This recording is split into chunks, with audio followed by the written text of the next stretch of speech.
పిల్లలకి స్కూల్ పాఠశాలైతే పేరెంట్స్‌కి స్కూల్ పేరెంట్స్‌శాల.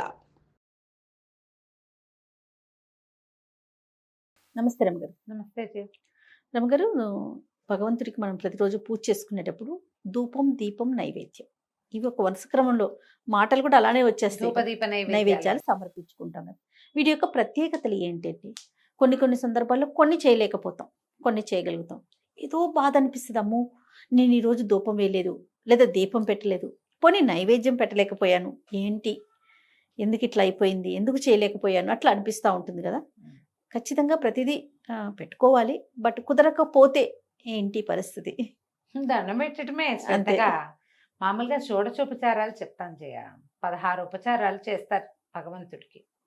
16 ఉపచారాలు చేయలేకపోతే పంచోపచారాలైనా చేయమంటారు. అవి ఇప్పుడు నువ్వు చెప్పిన ధూపం, దీపం, నైవేద్యం, పుష్పము, నమస్కారము. ఒక్కోసారి పువ్వులు ఉండవు, హృదయ కుసుమాన్ని సమర్పిస్తాను దేవుడికి. నైవేద్యం లేదు, అవేవో లేవు, వంట చేయలేదు, పంచదార, చిన్న బెల్లం ముక్క, ఒక అరటిపండు, కొబ్బరికాయలు అవి కొట్టగలిగితే మంచిది. అరటిపళ్ళు ఉన్నాయి, ఓ పండు పెట్టు, ఏదో పండు ఉంది ఏదో ఒక పండు పెట్టు, ఖర్జూరాలు ఉన్నాయి అవి పెట్టు. కానీ ధూపానికి దీపానికి ప్రత్యామ్నాయాలు లేవు. ధూపం ధూపమే, దీపం దీపమే. ఒకవేళ నువ్వు దీపం కూడా పెట్టలేవు, దీపాలు మీ ఇంట్లో అలవాట్లేదు, ధూపం సమర్పించవచ్చు స్వామికి. ఈ ధూపం అనేది సాధారణంగా అందరూ చేసేదే చేయాలి. కొన్ని చోట్ల చైనాలోను అక్కడ కొన్ని దేశాల్లో కూడా ఈ పద్ధతి ఉంది. ధూప సమర్పణ, ఒక అగరబత్తి వెలిగిస్తారు వాళ్ళు కూడా. ఏంటంటే గాలిని పవిత్రం చేసే ప్రక్రియ అది. మనం ఎక్కడ దేవతారాధన చేసుకుంటున్నామో అక్కడి గాలిలో ఉన్నటువంటి అపవిత్రతను తొలగించడం, నెగిటివ్ ఫోర్స్ను తొలగించడం, అది మనం తొలగించి భగవంతుడికి సమర్పిస్తున్నాము. చాలా పనిచేస్తుంది ధూపం.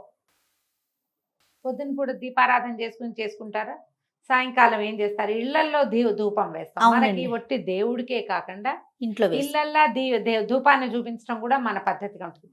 నెగిటివ్ ఎనర్జీస్ ని బయటికి తోసేస్తుంది. ఇందులో వాడేవి సాధారణంగా ఏమడతారు, అగరబత్తులు వాడతారు, అగరు, సాంబ్రాణి వాడుకుంటాం, గుగ్గిలం వేస్తారు, గుగ్గిలం వేస్తారు కదా, ఇవే కనపడతాయి. ఇవి కాకుండా ఇంకేం చేస్తారు, ఆవు పిడకలు అలాంటివి వాడతారు. ఇవన్నీ కూడా పవిత్రమైన వస్తువులు, వాతావరణాన్ని శుద్ధి చేసేవి, మానవ శరీరాలకి ఏ రకంగానూ కీడు చేయనివి, ఇట్లా వాడతారు. మళ్ళీ ఇది కూడా ఇంత ధూపం అసలు ఊపిరాడనట్టుగా అట్లా దేవుడికి వేయకూడదు, మనం ఇంట్లో వేసుకోకూడదు. కానీ ఖచ్చితంగా ధూప సమర్పణ చేయాలి. దేవతార్చన అనగానే దీపం ఎంత ఇంపార్టెంటో, మనలోని జ్ఞానాంధకారాన్ని పోగొట్టడానికి దీపాన్ని చూపించాలి.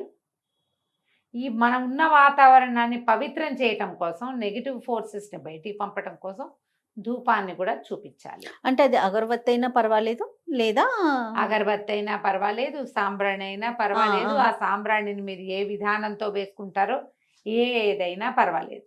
ఇందులో ఏంటంటే రసాయనాలు వాడినవి కాకుండా జాగ్రత్తగా ఇందులో ఏం వాడుతున్నారు అనేది గమనించండి.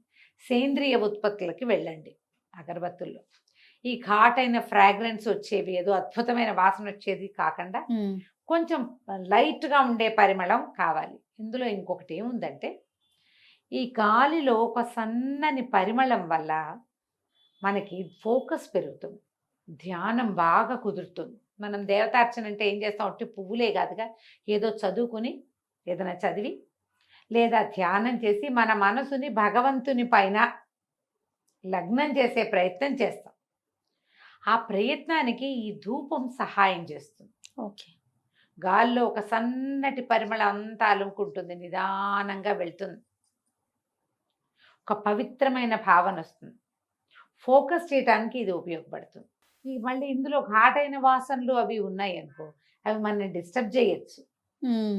అందుకని వాటికి వెళ్ళకుండా సన్నని పరిమళం ఉండాలి, ఘాటైన వాసన కాదు. పైగా ఈ అగరత్తులకి షెల్ఫ్ లైఫ్ పెంచడం కోసం ఎక్కువ రసాయనాలు వాడతారు, వాటికి వెళ్ళబోకండి. చూసి కొనుక్కోండి ఏవైనా. ఇవి ఇంట్లో కోన్లలో దొరుకుతాయి, మనమే పొడిగా వేసి పొడిని వేయటము. ఈ పొడి వేసామనుకో ఒక్కసారి వస్తుంది మొత్తం ధూపం, స్వామికి సమర్పించేస్తాం, అదంతా బయటకు వెళ్ళిపోతుంది. కానీ దాని తాలూకు పరిమళం సన్నగా ఒక తెరలాగా అలుముకొని గదిలో ఉంటుంది. అగరబత్తి అనుకో అది సన్నగా మండుతుంది, నిదానంగా పొగ వస్తూ ఉంటుంది, స్లోగా గదంతా అలముకుంటుంది. మన బుద్ధి నిలవడానికి చేసే రకరకాల సాధనాల్లో ఈ భగవంతుడికి ధూప సమర్పణ కూడా పనిచేస్తుంది. భగవంతుడికి సరే రమ్మగారు. అలాగే పసిబిడ్డలకు కూడా వేస్తాం కదా, అవును, అంటే సాంబ్రాణి వేస్తాం. సాంబ్రాణి వేస్తాం. దీనికి ప్రత్యేకమైన కారణం ఏంటంటారు? దీనికి నెగిటివ్ ఫోర్సెస్ అంతే. లేకుండా పిల్లలు పుట్టినప్పుడు వీళ్ళు ఎలా అంటే మనకి పూర్వకాలపు నమ్మకాలు కదా జయ, ఇవి మాయలో ఉండి వస్తారు లోపల. ఎంతకాలం, ఒక 9 నెలలు 10 నెలలు లోపల ఉంటారు. వీళ్ళు బయటకు వచ్చాక 6 నెలల పాటు వీళ్ళకి పిల్లలకి ప్రతి వాళ్ళకి కూడా పూర్వజన్మ స్మృతులు ఉంటాయి. అవునట. అందుకే నిద్రలో ఏడుస్తారు, నిద్రలో నవ్వుతారు. అవును. బాగా అంటే ఈ ప్రపంచానికి సంబంధించని వేరే అలౌకికమైనది ఒకటి ఉంటుంది. ఆ, ఈ వాళ్ళ చుట్టూతా కొన్ని రకాల ఏమంటారు ఈవిల్ స్పిరిట్స్ లాంటివి వీళ్ళ చుట్టూతా రావడానికి అవకాశం ఉంటుందట. అందుకని ధూపం వేస్తే వాటిని పోగొడతామని ఇట్లా చేస్తారు. ఇవి నమ్మకాలే. అదే పసిబిడ్డలకు ధూపం ఏంటో మనమే చేస్తాం, అందరూ ఎవరేస్తారు? అదే కదా, ఎవరు అది వేయరు. మన నమ్మకం. మన నమ్మకం, మన ప్రాంతపు ఆచారంగా ఉంటుంది. ఇప్పుడు ఎవరేస్తున్నారో మా ధూపాలు డాక్టర్లు స్నానం కూడా చేయించద్దు అంటారు కదా. అవును రమ్మగారు. వాళ్ళు అలికిగా పుట్టారు, పిల్లలు అల్పంగా పుట్టారు, వెయిట్ లో అండర్ వెయిట్ ఉన్నారు, నలుగు నలుగు పెట్టద్దు, పెట్టద్దు, నూనె రాయద్దు, బొట్టు పెట్టద్దు, బోనం పెట్టద్దు, పొగలు గీగలు వేయకండి. ఇప్పుడు ఈ పొగ వేసేవాళ్ళు వీళ్ళు ఏం చేస్తున్నారు, ఇది వరకు బొగ్గులు వెలిగించి సాంబ్రాణి వేస్తే పొగ, ఇప్పుడు అట్లా కదా ధూప్ స్టిక్ వెలిగిస్తారు. అందులో ఏమున్నాయో డాక్టర్లను అనకూడదమ్మా, వాళ్ళు తెలిసే వాళ్ళు ఇందులో ఉన్న ప్రమాదాలు చూసే అవును ఈ ధూప్ స్టిక్ చూపిస్తారు. ఆ ధూప్ స్టిక్స్ ఏం సేఫ్ కాదమ్మా. అందులో ఏం కెమికల్స్ ఉన్నాయో మనకు తెలియదు కదా. మనకు తెలీదు. సాంబ్రాణి ఖచ్చితంగా గవ సాంబ్రాణి అని దొరికేది, పైగా అది ఒకసారి పొగొచ్చి పోయేది. అవును. ఇదట కదట వస్తూనే ఉంటుంది అరగంట సేపు. అవును. అది అస్సలు సేఫ్ కాదు కదా. అందుకని వాళ్ళు వద్దంటున్నారు. మనకి తెలివిగల పనులు అవి పోయినాయి అంటే తాపీగా ఓపిక్గా చేసే పని మానేసాం మనం. చిటుక్కున అయిపోవాలి ఏదైనా, రెడీమేడ్. అన్ని రెడీమేడే. మరి రెడీమేడ్ వ్యవహారాల్లో పిల్లలకి ఏదైనా హాని అయితే వాళ్ళ లంగ్స్ లోకి పోతే ఆ పొగ అది ఇబ్బంది. పైగా అది చేతొచ్చిన వాళ్ళు లేరు ఇప్పుడు. పిల్లలకి పొగ బారకుండా ముక్కుల్లోకి వెళ్ళకుండా వాళ్ళ ఉక్కిరి బిక్కిరి కాకుండా చేయగలిగే కెపాసిటీ ఉన్న జనం లేరు. అమ్మమ్మలు కూడా పిల్లల్ని హ్యాండిల్ చేయడం రాదు పాపం, కాలం అలా అయిపోయింది. అందుకని వాళ్ళు కూడా వద్దంటారు. కాబట్టి పిల్లలకి సాంబ్రాణి వేయాలని అదని మీ ఇంట్లో పెద్దవాళ్ళు ఉంటేనే అంతేమ్మా, లేకపోతే చేయబోకుండా వదన్నాం. భగవంతుడికి మాత్రం వేసుకోవాలి. భగవంతుడికి మాత్రం వేసుకోవాలి. ఏదైనా ప్రత్యేక దినాల్లో తప్పకుండా ఈ సాంబ్రాణి వేయండి. మామూలుగా అయితే అగరబత్తులు అవి వెలిగించుకుంటాం కదా, దానివల్ల ఏంటంటే ఇంట్లో ఉన్న నెగిటివ్ ఫోర్సెస్ పోతాయి. మీరు దేంట్లో వేస్తారో అది ఇల్లంతా ఒకసారి చూపించండి, పొగ చూపిస్తే కొంత ఆ వాతావరణం కొంచెం క్లీన్ అవుతుంది. బోల్డన్ని రకాలు వస్తాయి వేస్తారు జయ. వేపాకుల పొడి అలాంటివి కూడా వేస్తారు. ఇళ్ళు క్లీన్ అవ్వడం కోసం మన ఏమంటారు ఆవు పిడకని దాని మీద కొంచెం నెయ్యి వేసి వెలిగించి, ఆవు పిడక యొక్క పొగ కూడా మంచిది. ఇది ఏంటంటే మంచిదని తలుపులేసి మొత్తం వాసన పీల్చాలని ట్రై చేయకుండా అది మంచిది కాదు. అవును. అట్లా కాదు, జస్ట్ ఆ గాలి ఇలా మన ఇంట్లో ఉన్న గాలిని కొట్టేయాలి అంతే. అంతా తీసి వేయాలి కదా రమ్మగారు. డోర్స్ అన్ని ఓపెన్ చేసుకోవాలి కదా. చేసుకోవాలి. చాలా మంది నేను చూస్తాను మొత్తం మీరు అన్నట్టు క్లోజ్ చేసుకుని ఇంట్లో ధూపం వేసి, అది ఎంత జబ్బు చేస్తుందో లంగ్స్ కి, చాలా అనారోగ్యం. పిల్లలు ఒక్కొక్కసారి సఫకేట్ అయిపోవచ్చు, ఉక్కిరి బిక్కిరి అయ్యే పనులు చేయబోకండి. పాత పద్ధతే గాని ఇప్పుడు ఈజీగా మనకి సేంద్రియ ఉత్పత్తులు గోశాలల వాళ్ళందరూ తయారు చేస్తారు చక్కగా. మీరు ఏం చేస్తారు, మనం గోసేవ అనగానే సపోర్ట్ చేసుకోవాలి గోవుల్ని, మనం మనని గోవులు. అవునండి. మనకి ఇక్కడికి పిడకలు కావాలి, అగరబత్తులు కావాలి, ఇంకా ఏవో కావాలి, గో ఆధారిత ఉత్పత్తులు.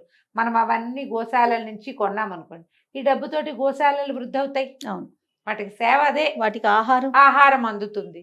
కాబట్టి సేంద్రియ ఉత్పత్తులకి వెళ్ళండి, ధూపం వేసుకోండి. ఒకవేళ దీపారాధన కూడా చేయలేని పరిస్థితి ఉంటే మీకు ఒక అగరబత్తి వెలిగించి దేవుడి దగ్గర చూపించి దండం పెట్టుకున్న పనికొస్తుంది. నమస్తే. నమస్తే జయ.